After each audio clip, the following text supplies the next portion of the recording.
Medium wave 326.79 metre यानी 918 kilohertz पर हम आकाशवाणी के कॉटन सिटी चैनल सूरतगढ़ से बोल रहे हैं।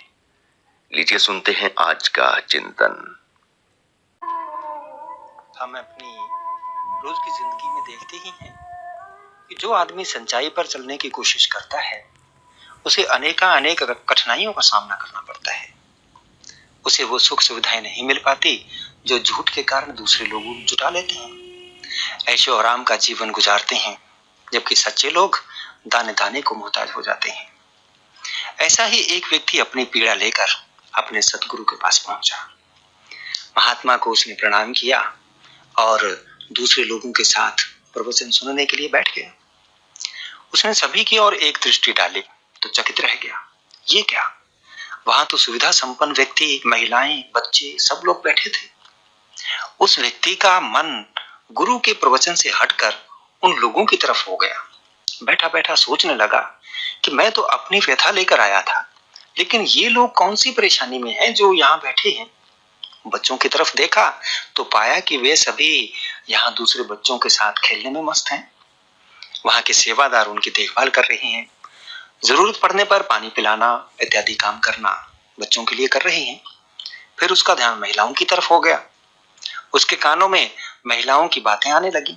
एक पूछ रही थी कि ये नेकलेस कब बनवाया, दूसरी नए वस्त्रों की बात कर रही थी, तीसरी किसी पड़ोसन के झगड़े की रोचक बात बता रही थी, चौथी अपने परिवार के लोगों की बुराई या बड़ाई कर रही थी। कोई कह रही थी हमारी लड़की के लिए कोई लड़का हो तो बताना, कोई कह रही थी लड़के के लिए कोई लड़की हो तो बताना। काम एक दूसरे को सौंपे जा रहे थे।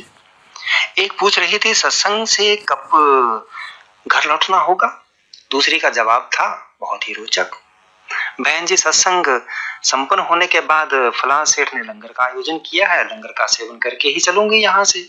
अच्छा होता है, साथ ही इतनी गर्मी में घर जाकर 4 जनों का खाना कौन बनाएगा। आदमी बातें कर रहे थे, फलां का ट्रांसफर हुआ है, कौन सी सीट मिली।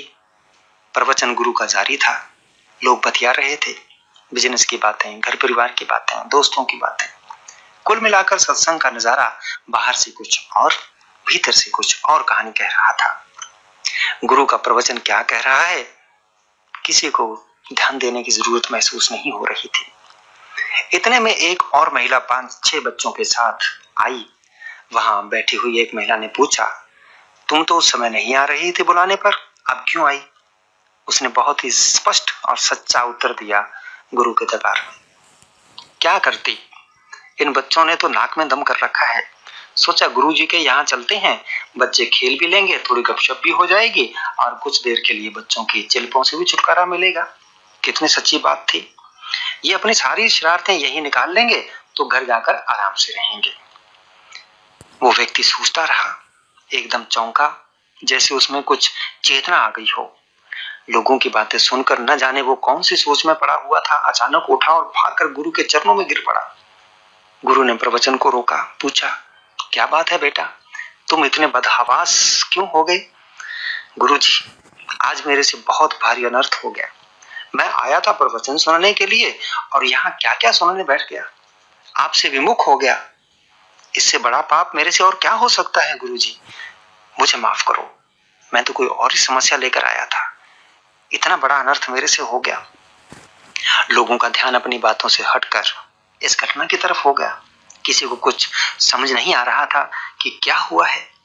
तब गुरुजी बोले, बेटे आज तुम्हें इतने बंद फूलों को महका दिया है, देखो ये सब लोग अब तेरी तरफ पूरा ध्यान किए हुए हैं। प्रवचन में इनका ध्यान था ही नहीं, मेरी तरफ इनका ध्यान था ही नहीं, तेरी सच्चाई की महक ने इन सबको महका दिया है।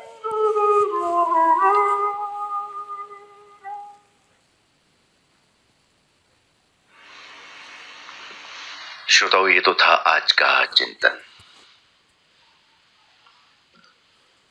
मीडियम वेव 326.79 मीटर यानी 918 किलोहर्ट्ज पर हम आकाशवाणी के कॉटन सिटी चैनल सूरतगढ़ से बोल रहे हैं।